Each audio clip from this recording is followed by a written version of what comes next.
impartes de mí tu Santo Espíritu, el precioso Espíritu Santo. Revelación de su palabra. Revelación de su palabra. Porque este lugar es ciudad de refugio. Crea en mí, oh Dios, un corazón puro. Y el título más grande que me ha dado es ser hijo de Dios. Es su palabra. Padre, en el nombre de Jesús, alineamos nuestros corazones hacia ti, suplicando, Señor, tengas de nosotros misericordia. Tú nos laves, tú nos limpies, tú nos purifiques, tú perdones nuestros pecados, nuestras rebeliones, nuestras iniquidades, nos laves, nos limpies, Señor. Y que esta confesión y que esta oración no sea solamente de labios, sino que también sea de corazón para acercarnos, Señor, a ti. Siempre recuerda que somos polvo, Señor amado, y que oveja de tu prado somos, Señor. Tu palabra así lo dice, Señor amado, que por un breve momento puedes estar enojados con nosotros, pero que tu misericordia es para siempre, Señor. Y nosotros oramos en esta noche suplicando de esa gracia, de esa misericordia para recibir de ti. Háblanos por medio de tu palabra y ministra nuestros corazones. En el nombre de Jesús, amén y amén. El catartismo de mi espíritu. Hemos estado hablando que la palabra catartismo significa, ¿verdad?, preparación, significa ajuste, equipamiento completo, preparación o entrenamiento. Y hemos, ¿verdad?, repasado la importancia de poder trabajar en nuestro espíritu. La verdad que trabajar en el espíritu se ve como algo muy ambiguo, porque mucha gente puede decir, ¿cómo toco el espíritu? ¿Cómo toco el alma? ¿Verdad? Sin embargo, nosotros somos un ser integral, de acuerdo a Primera de Tesalonicenses 5, verso 23, que nos habla de que el ser es espíritu, alma y cuerpo. Y todo lo que el cuerpo manifiesta es lo que ha venido siendo ministrado del alma y del espíritu. Y en el espíritu se dan las convicciones y en el alma se dan las emociones. Pero también las facetas más terribles se dan en el espíritu. Es decir, las ministraciones negativas, en lo posible, evitemos que lleguen al alma. Se tienen que evitar que lleguen al alma. Pero si llegan al alma, tienen que ser atajadas ahí. Porque si llegan al espíritu, empieza a levantarse una faceta de iniquidad muy resistente, muy resistente. Entonces, así como la iniquidad, la rebelión y el pecado tienen sus niveles, así también, hermanos amados, nosotros pudiésemos caer en el peligro de establecer una faceta de resistencia en nuestra vida con una llamada iniquidad, donde estemos nosotros entrando en ciclos repetitivos de faltas, en ciclos repetitivos de errores, en ciclos repetitivos. Es decir, usted puede tener una manifestación de mentira, pero luego, si usted no puede dejar de mentir, usted tiene una iniquidad. Usted tiene algo torcido en su vida. Usted puede cometer, ¿verdad?, una falta, un tropiezo, pero si usted luego lo repite y no puede dejar de hacerlo, usted tiene una iniquidad, usted tiene algo torcido, tiene una ausencia de rectitud, ausencia de palabra en su vida, y eso es muy peligroso. Ahora, el día domingo, ¿verdad?, en la noche estuvimos hablando acerca de dos espíritus, porque estamos hablando de que es mejor tener dominio y control del espíritu que aún tener la conquista de una ciudad amurallada. Eso también vimos, ¿verdad? Es mejor aquel que tiene rienda y control de su espíritu. Es que tener rienda y control del espíritu es algo tremendamente importante, hermanos amados, porque si no logramos tener dominio propio, nos vamos a hacer agüita. Vamos a fallar 1, 2, 3, 4, 5, 6 veces. ¿Me puedo mover? ¿Tengo que quedarme acá? ¿Cómo voy a saber dónde hablo? ¿Para allá? Ok. ¿Ah? Ok. Disculpa, aquí me está hablando la muela me está hablando aquí. Entonces, yo no sé si me muevo o no me muevo aquí, hablo acá. Ok, perfecto. Ya, entonces, luego de esta abrupta interrupción, porque estamos haciendo, ¿verdad?, este culto virtual para usted, ahí para el Señor, pero para usted que está en la casita. Ok, entonces le decía yo que si nosotros no rompemos ese ciclo destructivo, es muy probable que vamos a estar cayendo continuamente en lo que la Escritura pudiese hablar, si no me equivoco, en el apulimi, en la autodestrucción.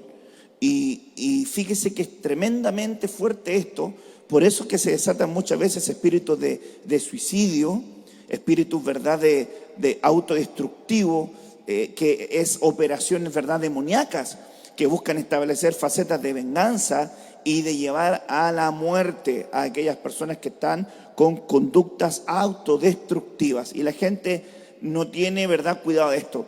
Me he dado cuenta de este punto importante. Hay gente que en el mundo, ¿verdad?, secular, cuando tiene adicciones, pero no tiene conciencia de enfermedad, nunca va a buscar ayuda. Eso lo dicen los médicos, que están tratando de ayudar a las personas que tienen área de adicción, ya sea de alcoholismo, ya sea de drogas, ya sea de cualquier otra faceta de adicción. El camino para la sanidad es tener conciencia de enfermedad. Es decir, yo siento y sé, entiendo y comprendo que no estoy bien. Cuando alguien no tiene conciencia de enfermedad, está en faceta de adicción, de alcoholismo, de inmoralidades, de indecencia, atado, y dice esta frase: en cualquier momento yo lo dejo, en cualquier momento yo termino con esto. Por eso es que tiene un espíritu de esclavitud, porque no se da cuenta de que es presa. Y la Biblia dice, ¿verdad?, que uno es esclavo de aquello que lo vence.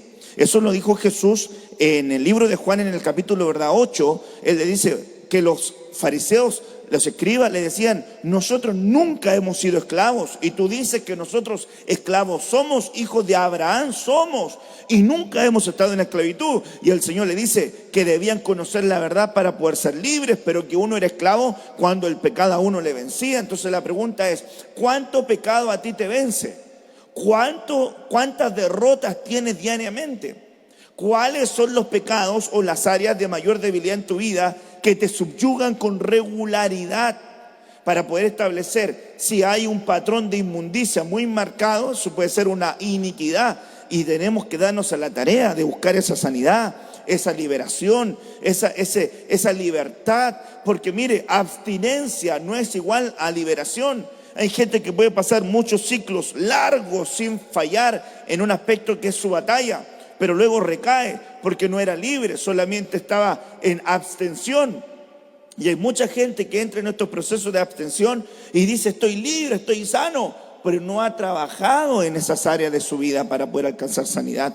Entonces, catartizar nuestro espíritu es muy importante, sobre todo en el tiempo final. Para poder participar del arrebatamiento, nuestro ser integral tiene que estar en un grado de superioridad, hermanos, de equipamiento. Hay gente que no se da cuenta que está atado por la mentira. Hay un espíritu de mentira que puede ser predominante en tu vida, y eso es una iniquidad. Algo tan sencillo como: le dije esto. Y yo me pregunto siempre a la gente: no, es que no le dije esto porque no quería que se enterara. Pero ¿para qué mientes? Hay gente que comienza a mentir y no se da cuenta hasta las cosas más pequeñas, y miente, y miente, y miente, porque tiene iniquidad, porque hay algo torcido, porque ya no tiene conciencia de enfermedad, no se da cuenta que eso está mal. Hay gente que no se da cuenta lo nocivo y destructivo que puede ser su lengua, que la Biblia dice en Santiago 3 que la lengua está inflamada por el mismo infierno y daña el curso de la vida.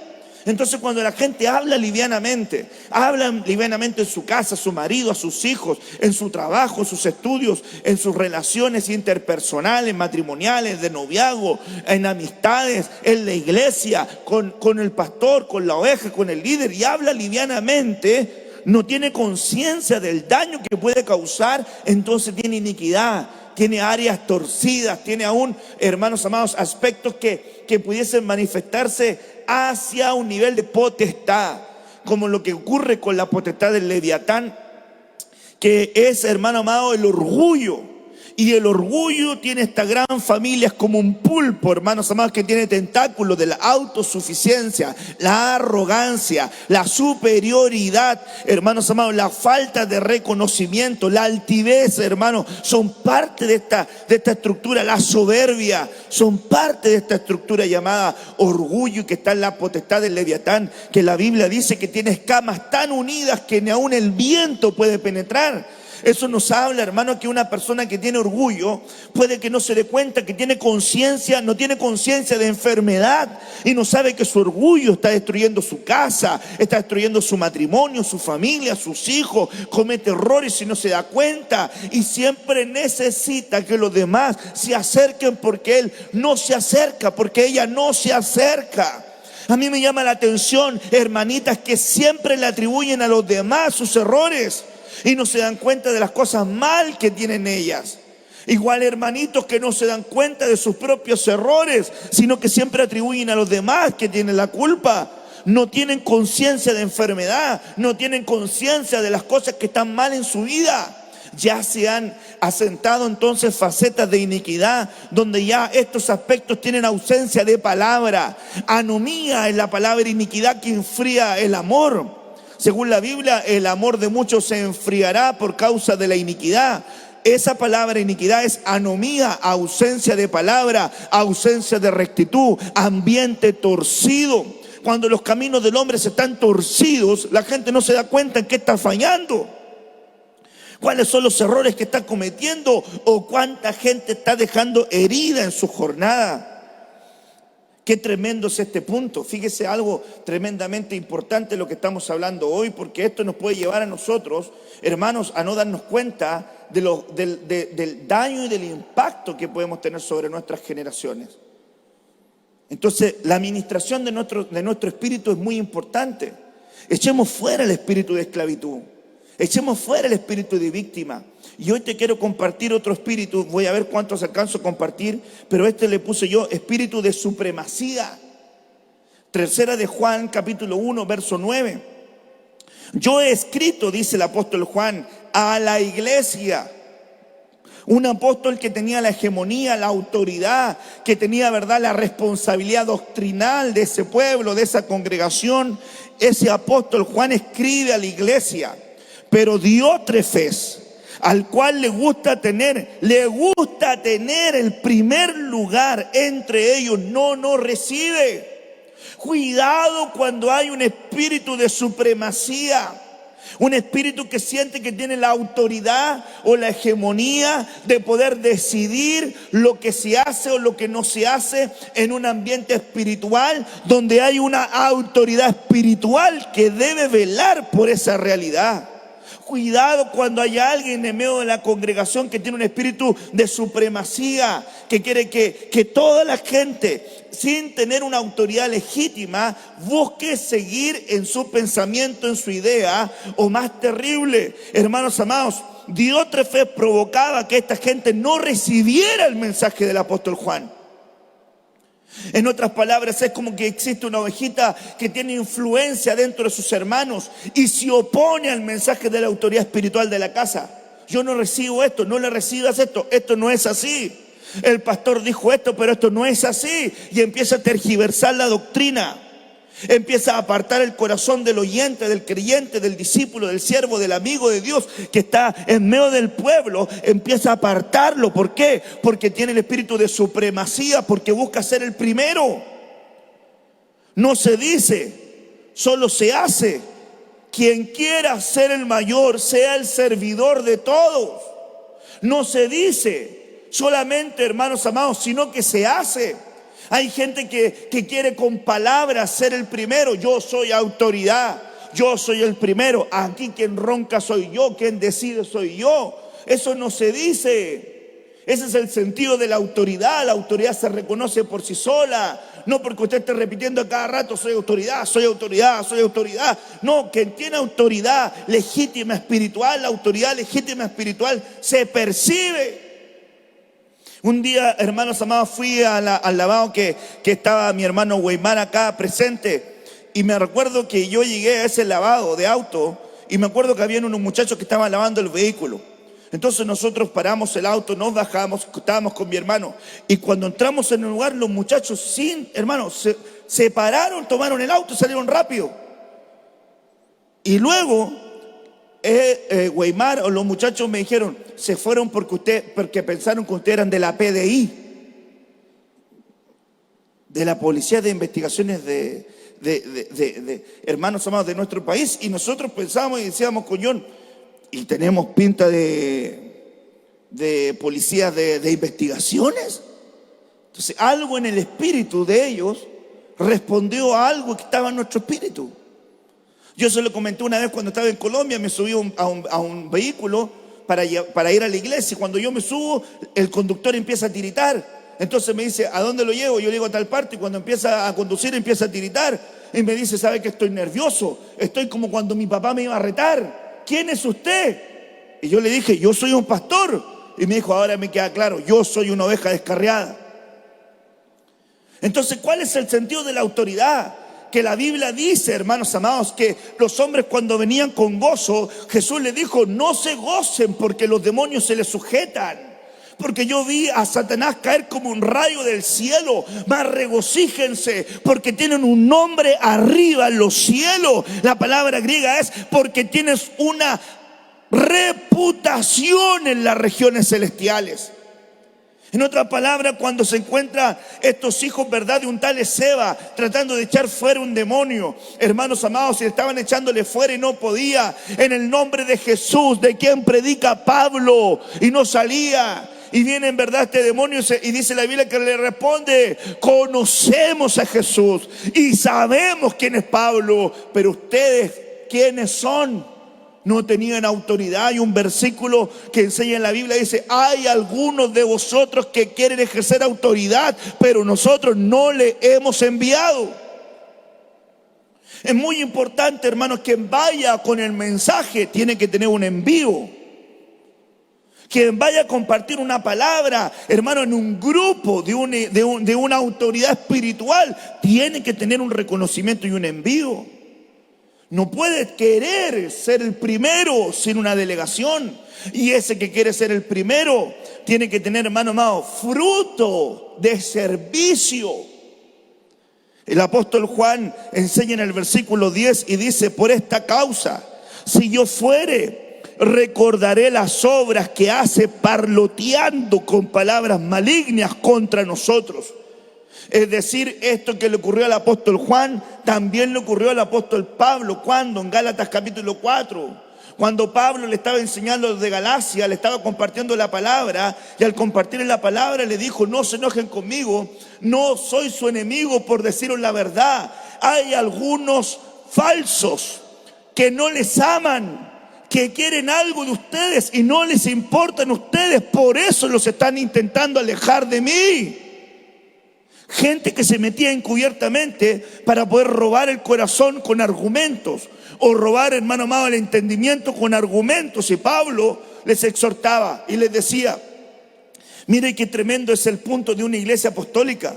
Una iglesia apostólica tiene que transformarse en una iglesia madura, porque el apóstol no puede estar, hermano, defendiendo su apostolado cada vez que él tenga que hacer la obra apostólica porque no lo ven en el rebaño. Imagínense que el apóstol Pablo cada vez que llegaba tendría que estar demostrando, oye, pero si yo soy su apóstol, yo soy su pastor, yo estoy aquí, yo estoy con ustedes, yo les amo.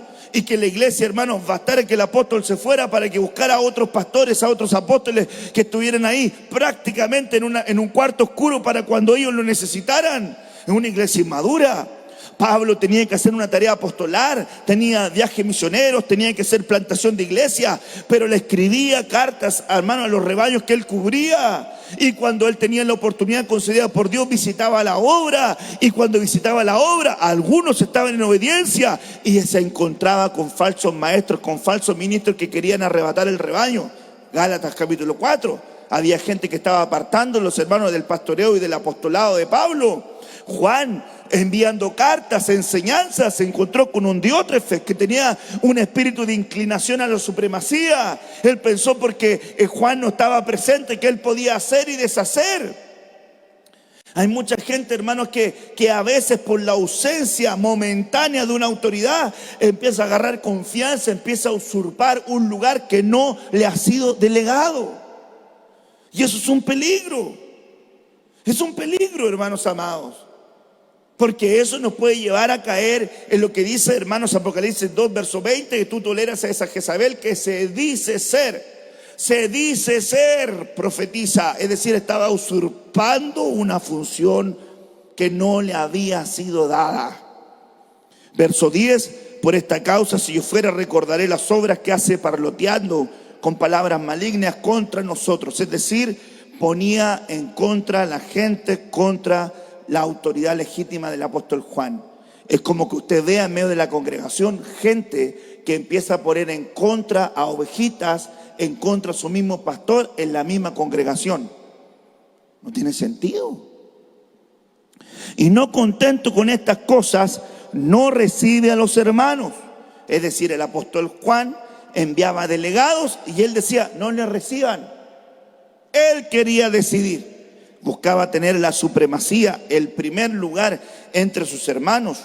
Y a los que quieren recibirlos, se les prohíbe. Él les prohibía. La pregunta es, ¿con qué autoridad? En el mundo espiritual, la autoridad espiritual es importante. Hay peleas que usted no va a poder vencer. Necesita la autoridad espiritual que le cubre para que le ayude a vencer esas áreas.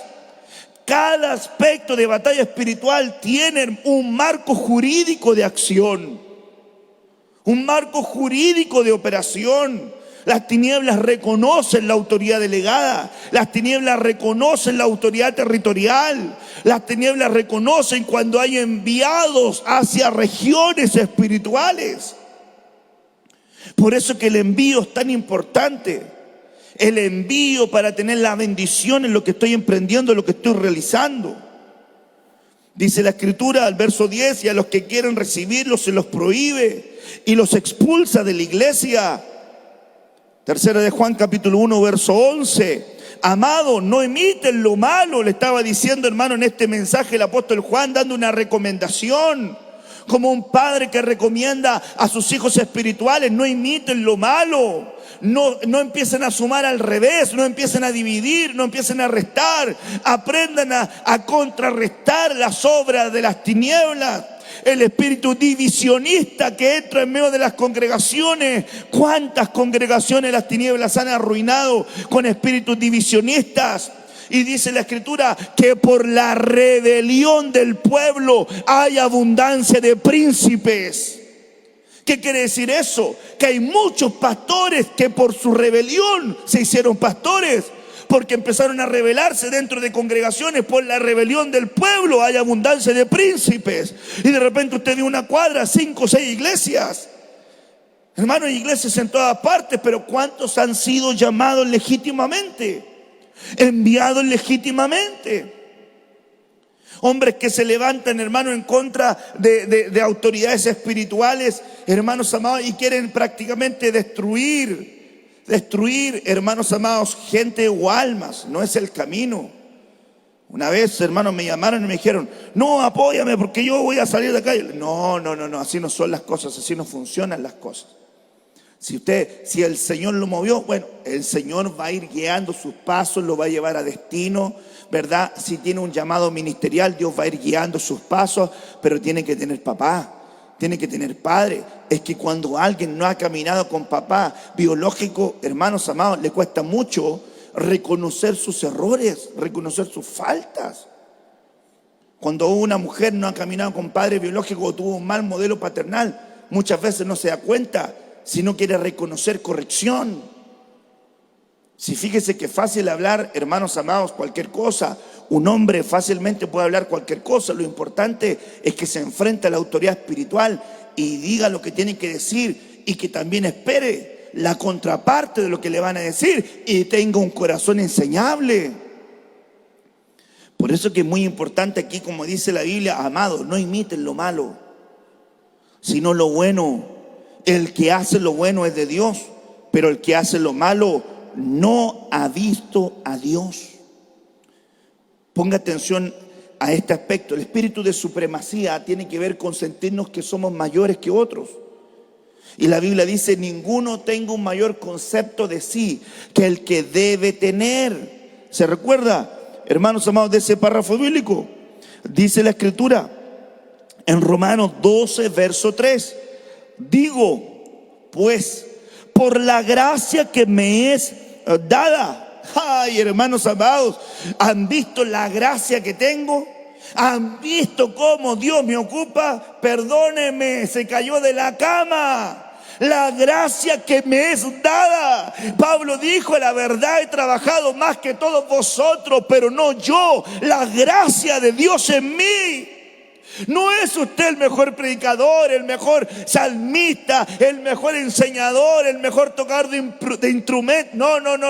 No se equivoque. Está operando en una gracia dada para bendecir el cuerpo de Cristo. Está operando en una gracia otorgada para ser un instrumento útil de bendición. Qué importante es entender esto. Digo esto por la gracia que me ha sido otorgada, que me ha sido dada. Pablo, hermanos amados, tenía un corazón muy sencillo. Dios le dio una revelación extraordinaria, pero aún así tenía batallas interiores. Él decía: miserable de mí, porque lo que no quiero hacer eso hago, y veo una batalla aún en mis miembros. Y cuando yo peco, veo una ley, la ley del pecado en mí, que mora en mí. Por tanto, cuando fallo, no fallo yo mismo, sino que falla el pecado que mora en mí. Y lo que yo quiero hacer, eso no hago. Y hago lo que no quiero hacer. Y tengo una batalla continua entre el espíritu y la carne. Es por eso, hermanos, que tenemos que invertir tiempo en el hombre interior. Porque aunque el cuerpo terrenal se deteriore, el cuerpo espiritual, el hombre interior, se va renovando día en día para agradar al Señor nuestro Dios. Hoy, hermanos amados, miramos que esta humildad del apóstol Pablo, 14 cartas apostólicas, hermanos amados, de una tribu de ascendencia sacerdotal, de cuna hebrea, de cuna romana, con idiomas, con lenguaje, con pasión, con entrega, que fue reorientada, dispuesto a entregar su vida en persecuciones, en hambres, azotado 40 veces, hermano amado, 3 veces 40 menos 1, en naufragios, en persecuciones, en terrores de ladrones, en peligro de afuera, de adentro. 23 confrontaciones apostólicas se enfrentó Pablo. Hermanos amados, y cuando vemos esta estirpe de hombre, él dice: palabra fiel y digna de ser recibida de todos, que Cristo Jesús vino al mundo a salvar a los pecadores, de los cuales yo, Pablo, soy el primero. Cuando pienses que eres salvo, te estás equivocando. Por la gracia de Dios somos lo que somos. Es su bendita gracia, es su gran amor, es su gran misericordia. Por eso Pablo decía: doy gracias a Dios que me tuvo por digno, porque no lo era. Hay gente que se lo olvida, y cuando viene a la casa del Señor, hermanos, aprende 3 versículos y siente, hermano, que ya está listo para hacer cualquier cosa. Dios le da, hermano, un toquecito. Dios pone una palabra en su boca y ya siente que es el archi mega Buzz Lightyear. Dios le puso palabras, un burro en su boca. ¿Cómo no lo va a ocupar usted? ¿Cómo no me va a ocupar a mí? Hoy necesitamos una inyección de humildad para reconocer que todos nosotros estamos dispuestos a ser formados, y que debemos entender que Dios levanta a un humilde y que al soberbio lo mira de lejos. Siempre un corazón sencillo va a tener mayor oportunidad. Un corazón humilde va a tener mayor oportunidad. Alguien que reconoce sus errores va a tener mayor oportunidad que alguien arrogante, alguien autosuficiente, que siempre piense que los demás le tienen que pedir perdón, que los demás le tienen que pedir disculpas, que los demás se tienen que acercar, que los demás tienen que reconocer, que los demás son los que se equivocan, que los demás. En ese camino, hermano amado, hermana amada, en ese camino te estás alejando de Dios. No busques tener siempre la razón, la supremacía, tener el primer lugar en la opinión, tener el primer lugar en lo que tú piensas, tener el primer lugar en lo que tú crees. Vamos a la palabra, vamos al consejo de la palabra. La palabra no solamente tiene que ser una regla de fe, tiene que ser una regla de conducta. Conducta. Y qué importante es entender este aspecto. Digo pues, por la gracia que me es dada a cada cual que está entre vosotros, que no tenga más alto concepto de sí que el que debe tener. Tenga un concepto de acuerdo a su realidad. No venga aquí al templo a demostrar que usted es el más espiritual. Si usted sabe que tiene chicharrones, si usted sabe que tiene áreas de debilidad, si sabe usted en su corazón que tiene tentaciones, que comete errores, cuando venga al templo tenga un corazón humilde, enseñable, dispuesto a aprender. Reconozca que le faltan cosas, reconozca que está en este camino de perfección y que quiere agradar a Dios, sino que piense de sí con cordura. Es decir, piense de sí mismo con equilibrio. Es como cuando vino David, hermanos, y se encuentra con este hombre de Arauna. David sabía que venía cargando, hermanos, una sentencia sobre el pueblo. Su mala decisión del censo había provocado una mortandad terrible en el pueblo. Y vino el profeta de Gad, le entregó la sentencia de parte del Señor y le dijo: David, escoge cuál quieres que sea la forma en cómo Dios trate contigo. Y David dijo: prefiero caer en las manos del Señor, porque sus misericordias son grandes. Vino juicio, creo que murieron 70,000 personas de los hebreos. Él cargó con la muerte de muchos hebreos, solamente que ninguno de los hebreos sabía que la culpa la tenía David. Entonces cuando viene el profeta y le dice algo, entonces él va y quiere levantar un altar. Entonces cuando se encuentra con la era de Arauna, y Arauna, cuando lo ve, Arauna le dice: ¿qué quiere mi rey que yo no le otorgue, le regalo? Yo le voy a regalar. Y David por dentro, ¿sabe lo que pensaba? Yo creo que decía: este no sabe cuán pecador soy yo. Este que me honra no sabe cuán pecador soy yo. Este que me reconoce no sabe cuán pecador soy yo. Este que reconoce mi título, mi delegación, no sabe cuántos errores tengo yo. Entonces él viene y no le dice, hermanos amados, lo que él había hecho, sino que le dice: no me otorguen nada, porque no voy a dar a Dios nada que no me cueste, sino que por precio lo voy a pagar. Y compra la era de Arauna. Y fíjese qué interesante es este ángulo. Quiere decir que cuando alguien reconoce los errores sobre los cuales ha hecho sufrir a gente consciente o inconsciente, debe entonces ir a la era de Arauna y levantar un altar al Señor, pagando un precio. No por algo que le den de gratis, sino a alguien que viene entendiendo lo que ha hecho.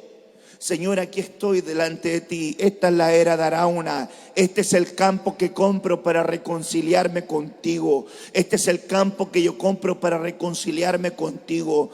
Este domingo tenemos la oportunidad de venir a comprar el campo de Arauna, venir a comprar una reunión, una cita con Dios, venir a pagar un precio y decir: Señor, vengo a poder darte algo que me cueste. Vengo a buscar una muerte que te honre.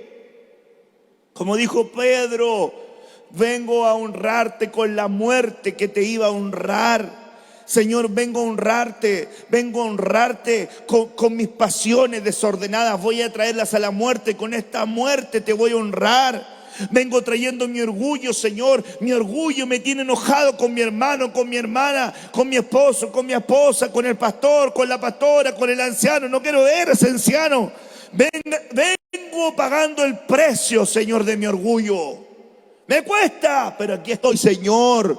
Vengo a poder levantar un altar. Ay, hermano, y ahí cuando viene usted a glorificar a Dios con una muerte, con algo que a usted le cuesta, usted le empieza a decir al Señor: Señor, estoy en el camino de poder agradarte.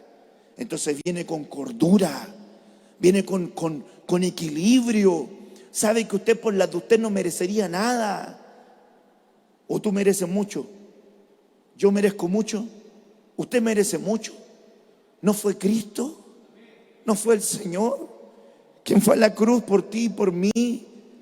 Que nos llamó con amor eterno, perdonó nuestros pecados, bajó en las profundidades, se entregó, ¿verdad?, en ese holocausto tremendo. Hermano, salió de las profundidades y se enfrentó a la misma muerte y confrontó la muerte, le quitó las llaves de la muerte. Aquel que tenía el imperio de la muerte traspasó los cielos, se sentó a la diestra del Padre y ahora intercede por ti y por mí.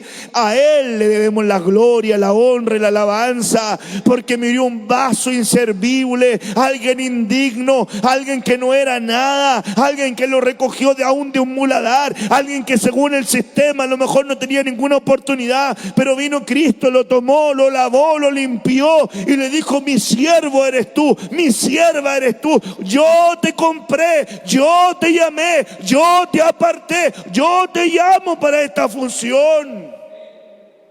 En eso está usted, hermano amado. Cuando usted venga a la casa del Señor, considere el privilegio que Dios le otorga con mucha gratitud. No se sienta que merece nada. Yo vengo a tocar el piano porque si no toco yo esta cosa no funciona. No, hermano, ¿qué está haciendo? Tráguese sus palabras. Yo vengo aquí a predicar porque si no predico yo esta cosa no marcha. Si los dones no son suyos, el don y el llamamiento son irrevocables y Dios se los otorgó. Y la Biblia dice: y si usted lo recibió, entonces ¿de qué se gloría? No se puede gloriar de algo que ni siquiera le pertenece.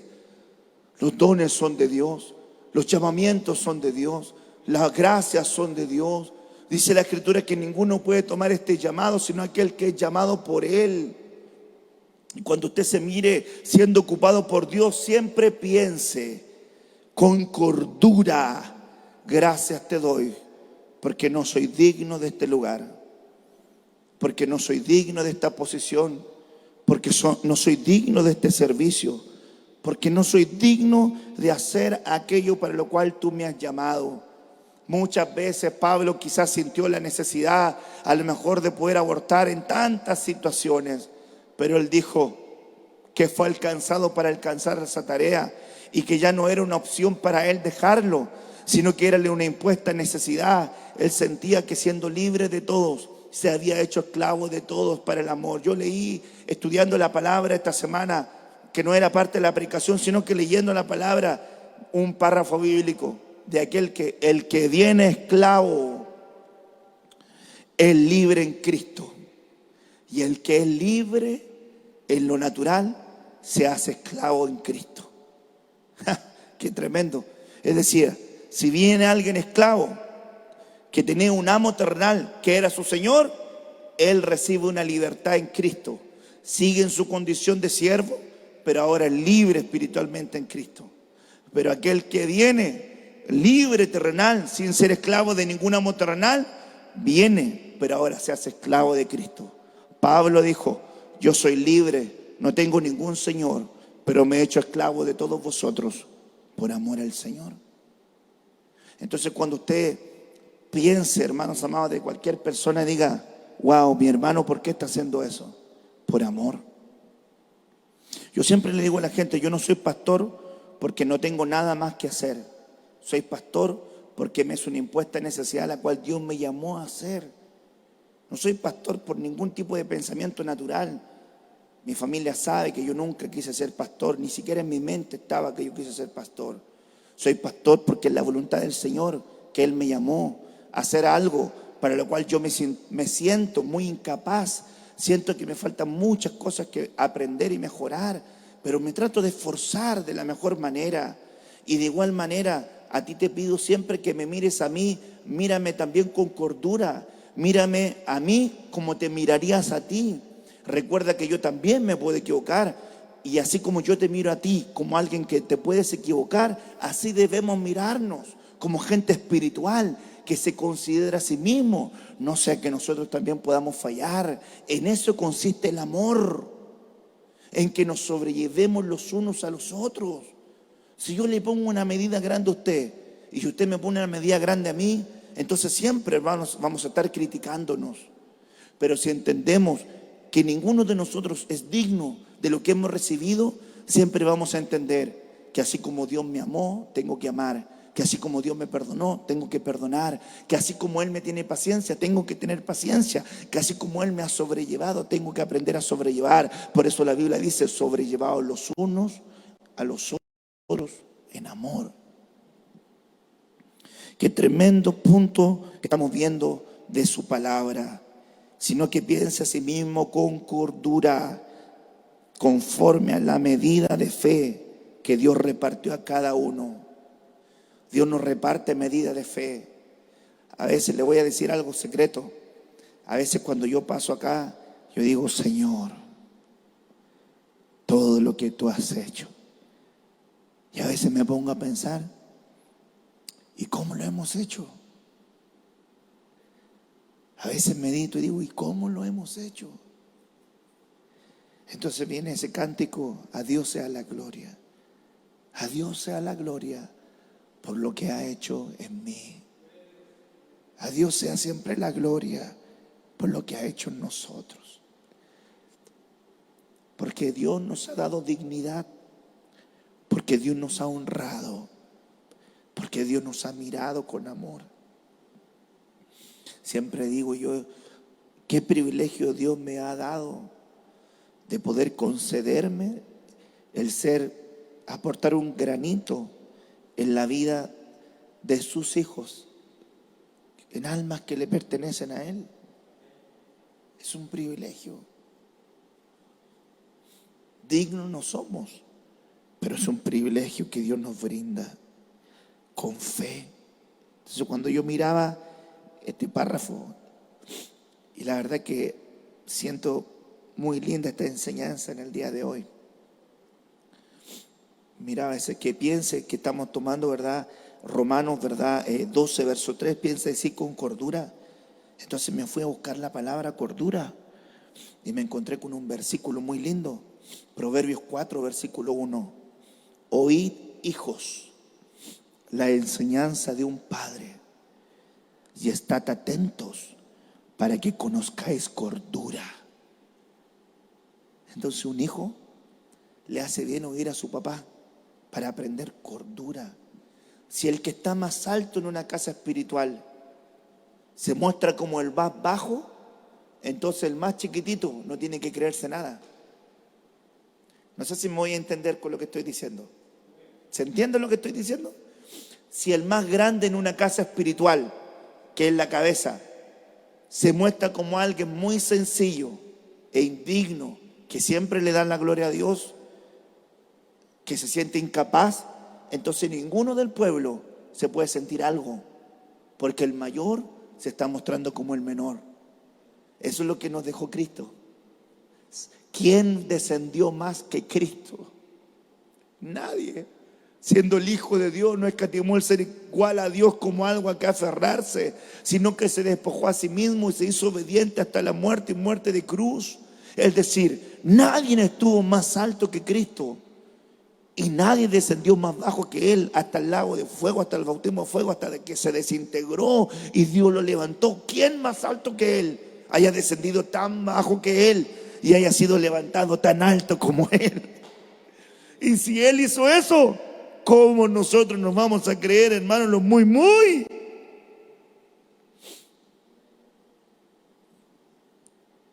Oíd, hijo, la enseñanza de un padre. Siendo pastor, he aprendido cosas extraordinarias. Me he equivocado muchas veces. He dado aciertos extraordinarios. Dios ha bendecido la obra de mis manos. Ha bendecido mi casa, mi hogar, mi familia. Ha bendecido esta linda congregación. Nos ha añadido gracia. Nos ha acompañado durante años. Pero es su gracia. Entonces cuando yo le digo a alguien, no seas arrogante. Yo le digo a alguien cuando viene otro pastor y de repente me dice, pastor, cómo Dios está bendecido. Y yo miro y digo, sí, está bonito. Y me dice, pero así como lo dice. Yo le digo, sí, porque lo hizo el Señor. Todo esto le pertenece al Señor. Mi afecto está en la casa de Dios.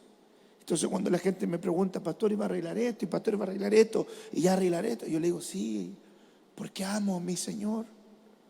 Y quiero que su casa se vea linda, porque siento que es una forma de honrar a nuestro Dios. Cuando la gente mire, que vea que nuestro Dios es un Dios grande, que es un Dios fuerte, que es un Dios que es capaz de bendecir al hombre, que es capaz de levantar a quien quiere levantar y humillar a quien quiere humillar. Nunca piensa usted que merece algo.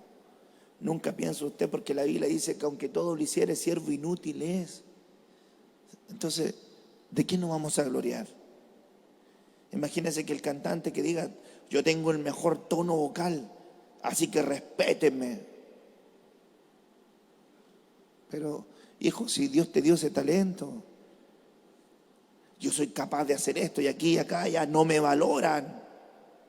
Hijo, pero si la dignidad más grande viene de Dios. A veces la gente piensa: hice esto aquí, no me dan ni las gracias. Pero bueno, entonces le está sirviendo al hombre. Porque la Biblia mía dice: y todo lo que hagáis, hacedlo de corazón, como para el Señor. Me acuerdo cuando era jovencito, un día me mandaron a limpiar los baños, y fue a limpiar los baños. Estaba limpiando los baños y luego había una gotera y nos subimos a un techo. Yo no sé si Pablo Hurtado estaba conmigo o otro joven.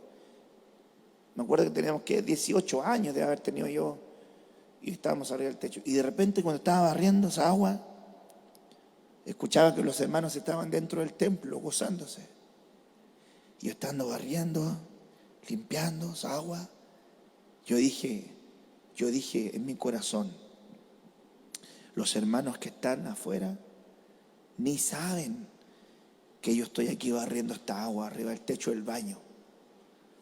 Pero tú, Señor, sí sabes. Y fíjese que el Señor me visitó ahí. ¿Tú te acuerdas de un pastor que tuvimos acá, el obispo Vázquez? Nosotros hace años, él fue nuestro pastor. Al margen de todo lo que pueda ocurrir, todas las cosas, ¿verdad? Contacto no teníamos con él, porque no siquiera hablábamos, ¿verdad? Porque era una iglesia muy grande. Un día estaba sentado en la catedral evangélica para el cumpleaños de nuestro pastor, porque veníamos por clase, ¿te acuerdas? Y yo me acuerdo que vine por clase. Yo era jovencito, tenía 18 años, 17, 18 años. Y estaba sentado en medio de la congregación. Y dije este pensamiento: mi pastor ni me conoce. No sabe ni siquiera cómo me llamo. Pero yo oro por él y lo amo. Y deseo, Señor, que tú lo bendigas en su cumpleaños. Y llegué a mi casa, me acosté. Y en la noche tengo un sueño. Y aparece mi pastor, que era en esa época el obispo. Y me dice: gracias, hijo mío, por acordarte de mi cumpleaños. Yo también te amo. Ahora yo sé que fue el Señor, ¿verdad? Porque a veces, hermanos, el alma necesita reconocimiento o necesita cosas del alma. Y cuando uno era jovencito, hermano, de repente necesitaba un detalle, pero ese detalle, hermanos, Dios lo suple. Entonces a veces yo miro a los hermanos que vienen y trabajan acá, y están los hermanos que limpiando, que trabajando en los baños, que trabajando pintando, que arreglando cables, limpiando el patio, arreglando equipos. De repente yo veo hermanos jóvenes que están en la noche aquí trabajando, ustedes mismos ordenando cables, haciendo cosas. Y yo en mi oración les digo: Señor, un día yo fui como ellos y tú me diste tanta bendición. Bendíceles, Señor. Bendíceles, Señor. Y yo sé que esa oración Dios la escucha. Dios escucha la oración de un pastor que hace a favor de una oveja que está sirviendo bajo una autoridad. Dios escucha su oración. Entonces, oíd, hijo, la enseñanza de un padre.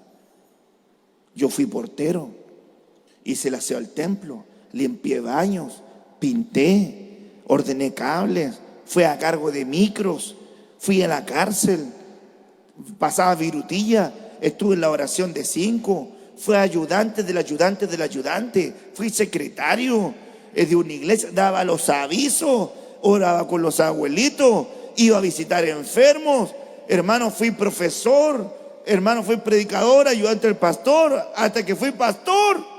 Entonces cuando yo le digo a usted, hermano, ¿puede ayudarme en esto? Yo le puedo decir como un padre, yo lo hice. No le voy a pedir algo que yo no haya hecho. Entonces ahí está una bendición. Oye, hijo, la enseñanza de un padre está atento para que conozcáis cordura. Entonces cuando un hijo se acerca a un papá espiritual y de repente le pregunta cosas, yo le digo a los jóvenes, no, yo tuve mis batallas cuando joven. ¿Y por qué le digo eso a los jóvenes? Para que no se sientan tan derrotados. Porque a veces el jovencito quiere venir y falla y de repente dice, se siente la peor cucaracha. Está en un proceso que Dios lo va a ir ayudando, Dios lo va a ir fortaleciendo. Se equivocan los viejos. Yo digo de repente, 60 años, 50 años, se equivocan, cometen torpezas, tienen mal carácter, cometen errores. No se va a equivocar un jovencito que está a fondo formado. No se va a equivocar un jovencito que está aquí creciendo en la casa del Señor. No se va a equivocar tu hijito, tu hijita, no se va a equivocar. No seas tan severo con él. Te equivocas tú que eres adulto. No se va a equivocar tu hijo. No se va a equivocar tu pequeño. Me equivoco yo. ¿Cómo no se va a equivocar una ovejita? Pero tenemos que amarnos. Pensemos de nosotros con cordura, con humildad. Reconozcamos que tenemos tantas cosas que aprender, pero tenemos muchas cosas que hemos ganado y tenemos muchas cosas que mejorar. Por eso es que a la virtud añadámosle conocimiento. Tenemos que añadirle a esas virtudes que Dios nos ha otorgado conocimiento. Cuando no se formó una persona con un padre en lo terrenal y no ha cuidado su alma, se transforma fácilmente en alguien que puede atacar el diseño paternal porque tiene unos parámetros de medición muy contrarios a los que salen en la Biblia. La Biblia da un parámetro a la paternidad, pero también la Biblia da un parámetro a los hijos. Por ejemplo, ¿se acuerda cuando el pródigo se fue de la casa del padre? La palabra que ocupa es huíos. Era un hijo maduro. No estaba pidiendo algo que no le correspondiera. Lo interesante de esto es la vuelta. Algo que nadie ha pensado, se lo aseguro. O Dios me lo mostró a mí y yo lo anoté y lo empecé a investigar. He pecado contra el cielo y he pecado contra ti. ¿Cuánta gente se preocupa solamente de los pecados que ha cometido con su Padre Celestial y no se preocupa de los pecados que ha cometido con su Padre del alma o con su Padre biológico? No, yo fallé y le pido perdón al Señor. ¿Y si ofendiste a tu Padre natural? ¿Y si ofendiste a tu Padre del alma? Él dice, he pecado contra el cielo y he pecado contra ti. No soy digno de ser llamado tu hijo. Qué tremendo, qué cosa tremenda. Cuando yo te veo a ti, ¿has recibido tu amor? ¿Te sientes amado? ¿Te has ido de esta iglesia? ¿Has vuelto? ¿Te hemos amado? ¿Cómo te sientes? ¿Y cómo te sientes? ¿Como hijo o como un extraño? ¿Pero te sentías digno?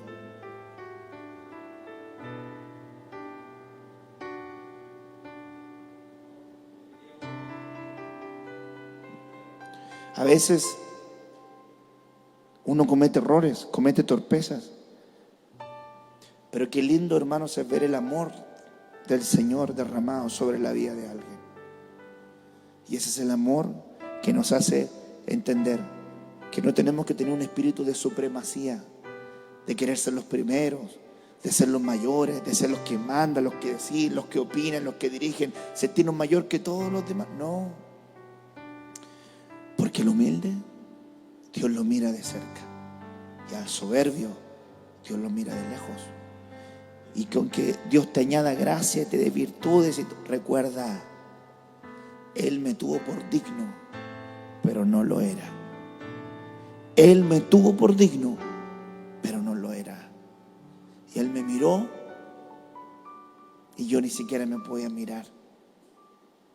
Qué lindo, ¿verdad? Es el mensaje de la palabra del Señor. Entonces, Proverbios 8, verso 5. Entended, oh simples, la discreción, y vosotros necios, entrad en cordura. La necedad nos hace no tener cordura, no tener una medida correcta de nosotros mismos. Cuando tú juzgas a otros, mírate a ti mismo. Cuando tú quieras sacar la paja en el ojo ajeno, mira la viga que tienes en tu propio ojo. Cuando tú quieras poner la corrección en otro, mírate tú mismo si tienes cosas que corregir. El espiritual juzga todas las cosas, pero si no has llegado a esa medida de ser espiritual en todas las cosas, ¿cómo apuntas, señalas, juzgas? ¿Cómo yo pudiese apuntar a la oveja y decir, esta oveja tal por cual pecadora se va a ir al infierno? Yo no lo hago. ¿Cómo una ovejita se puede dar el título de apuntar al pastor tal por cual y enjuiciarlo? Yo como pastor ni siquiera lo hago.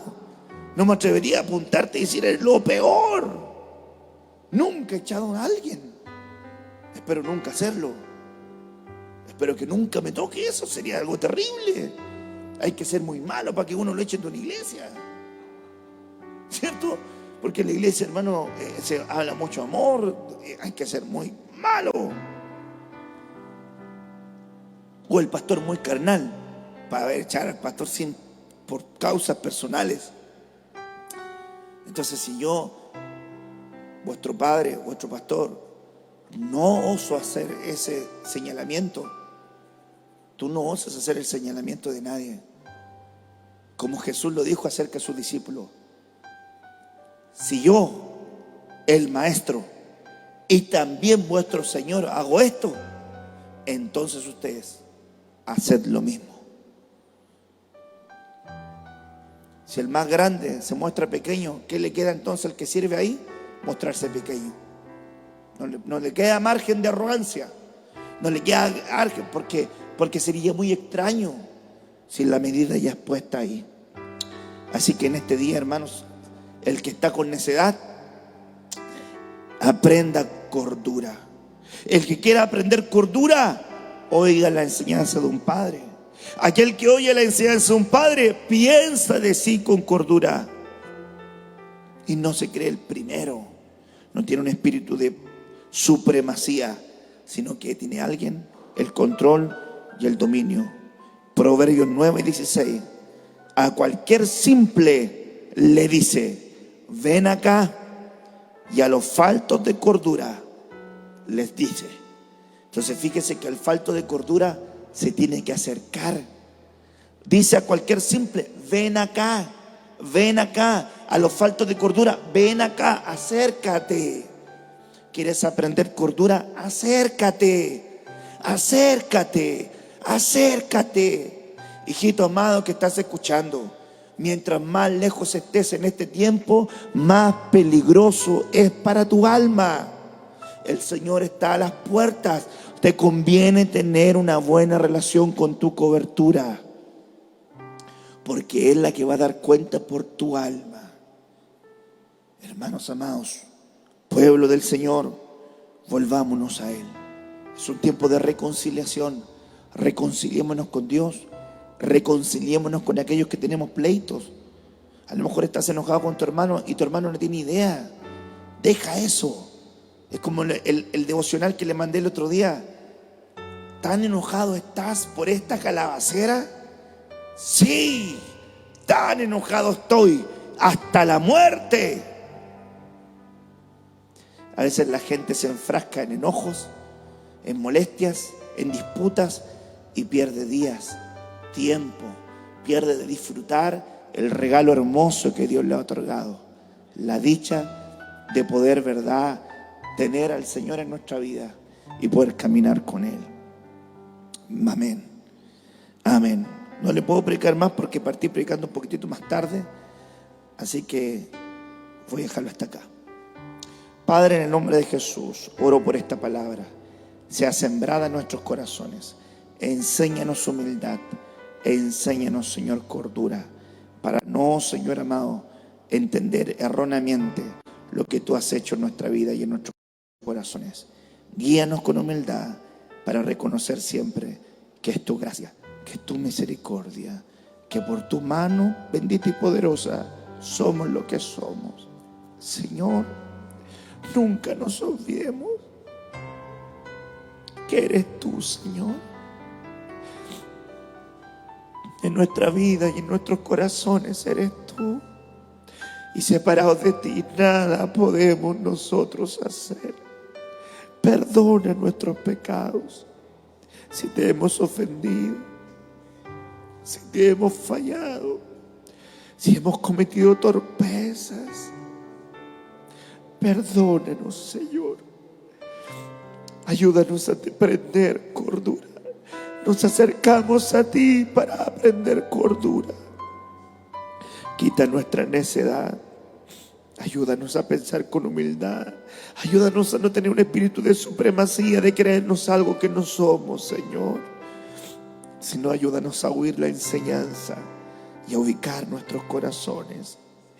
Y permite que mis hermanos tengan la humildad tan profunda para recibir la palabra de tu mensajero, que con humildad lleva la palabra a los tuyos, Señor, porque ovejas tuyas son y nosotros, Señor, meros servidores somos. ¿Quién es Pablo? ¿Quién es Cefas? ¿Quién es Apolo? Solamente son servidores de Cristo. Y yo soy un servidor tuyo, a favor de los tuyos. Bendícenos en el nombre de Jesús. Amén, Señor, y amén.